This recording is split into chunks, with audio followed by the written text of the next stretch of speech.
Hello students, welcome to the Vedashree academy. तो बच्चों, पिछले लेक्चर में हमने क्या पढ़ा था?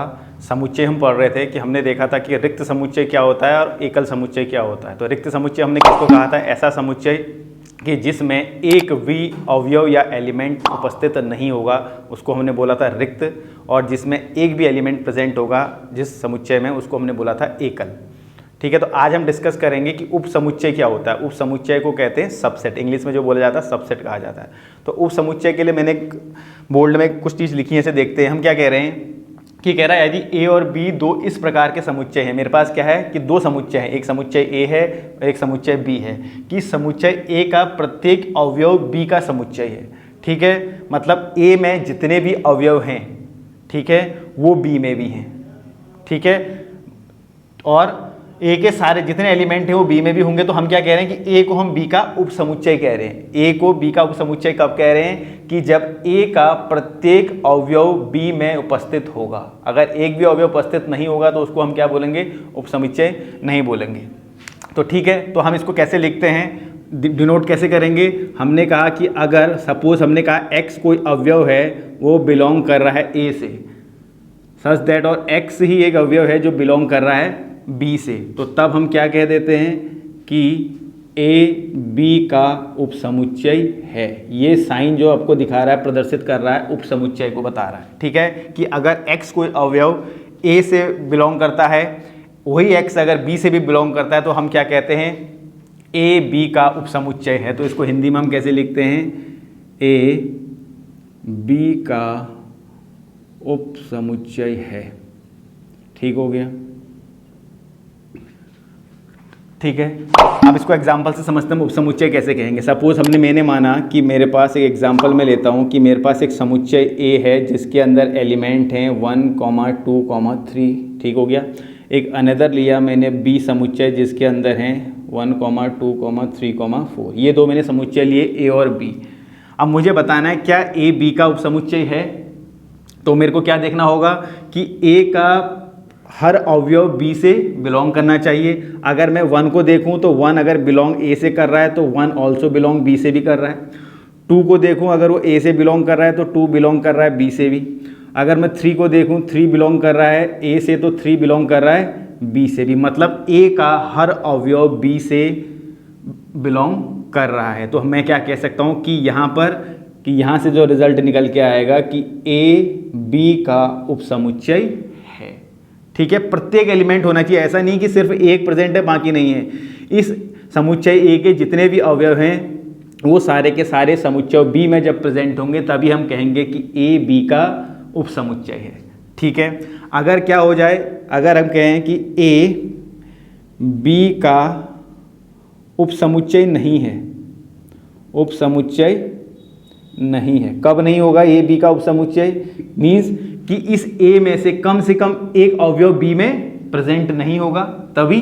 सपोज एक एग्जांपल लेते हैं कब उपसमुच्चय नहीं होगा। एक मैंने लिया 1, 2, 3, 4, 5, और दूसरा समुच्चय मैंने लिया 2, 3, 4, 5, 6। क्या आप लोग मुझे बता सकते हो कि यह ए बी का उपसमुच्चय है कि नहीं है?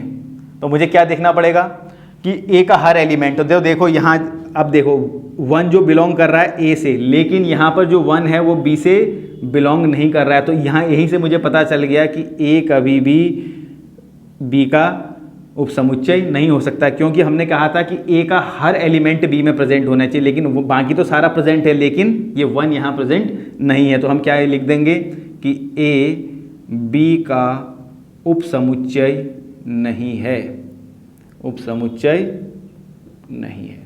तो ये आपको बात समझ में आई, उपसमुच्चय हम किसको कह रहे हैं? ठीक हो गया कि अगर हम दो समुच्चय लेते हैं, कैसे हम पता करेंगे कि उपसमुच्चय है कि नहीं है? कि जो ए का सारे के सारे एलिमेंट बी में होने चाहिए, तभी वो उपसमुच्चय कहलाएगा, अदरवाइज वो उपसमुच्चय नहीं कहलाएगा। क्लियर? तो इसको आप नोट करिए, फिर आगे कुछ पढ़ते हैं। उसके बाद हमें कुछ चीज़ें और याद रखनी है। कल हमने पढ़ा था, एक रिक्त समुच्चय पढ़ा था, तो कुछ रिजल्ट हैं वो हमें डायरेक्टली याद रखने हैं, उनको हम प्रूव नहीं करेंगे। हमारा काम डायरेक्ट याद करके चल जाना है। ठीक है, तो ये उपसमुच्चय के बाद हमारे पास क्या आया कि हमें जो सबसे पहली चीज़ याद रखनी है कि हमने पढ़ा था रिक्त समुच्चय। तो जो रिक्त समुच्चय होता है, रिक्त समुच्चय ठीक है, प्रत्येक समुच्चय का उपसमुच्चय होता है, प्रत्येक समुच्चय का उपसमुच्चय होता है,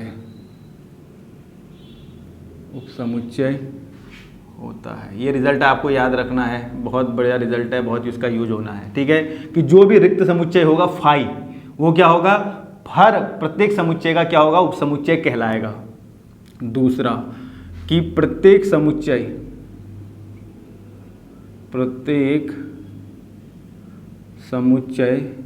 स्वयं का उपसमुच्चय होता है, स्वयं का उपसमुच्चय होता है।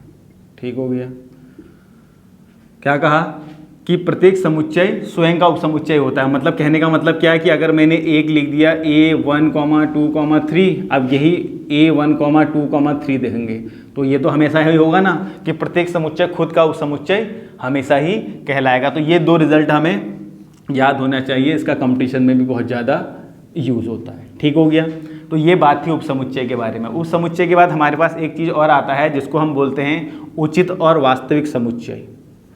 उचित या उसको हम बोलते हैं वास्तविक समुच्चय, वास्तविक समुच्चय, और इंग्लिश में इसको बोला जाता है प्रॉपर सबसेट, प्रॉपर सबसेट। ठीक है, अब उचित या वास्तविक समुच्चय किसको कहेंगे कि हमने कहा कि यदि A तथा B दो समुच्चय इस प्रकार हैं, दो समुच्चय इस प्रकार हैं कि